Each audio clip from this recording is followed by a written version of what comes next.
Viewers, सर्दियां बहुत ज़्यादा अरूज पर हैं और इस अरूज की वजह से आजकल हर दूसरा बंदा गला ख़राब, खांसी, गले में खिच और गले में बहुत ज़्यादा पेन होती है। अस्सलाम वालेकुम, मैं हूं आपकी शेफ़ रुबीना और आप देख रहे हैं मेरा यूट्यूब चैनल।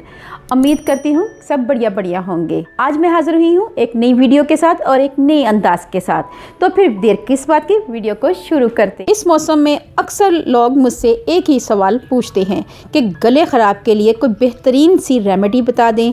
तो मैंने कहा क्यों ना मैं आपके साथ भी शेयर करूं। व्यूवर्स, आपने करना ये है कि एक कप पानी में 2 चुटकी अजवाइन डालनी है और उसे उबाल लेना है। जब तक ये 3-4 कप हो जाएगा, फिर इसमें हमने 1 चमचा शहद ऐड करना है और इसके साथ चुटकी भर नमक डालना है और इस कहवे को आपने नीम गर्म पीना है। व्यूवर्स, अगर आपका गला बहुत ज़्यादा ख़राब है तो इसको दिन में 2 से 3 बार लाजमी इस्तेमाल करें। इंशाल्लाह आपको बहुत जल्द आराम मिलेगा। अगर आपको मेरी ये वीडियो अच्छी लगे तो मेरे चैनल को जल्दी से कर लें सब्सक्राइब और बेल आइकॉन को ज़रूर प्रेस करें ताकि लेटेस्ट नोटिफिकेशन आप तक पहुँच सके।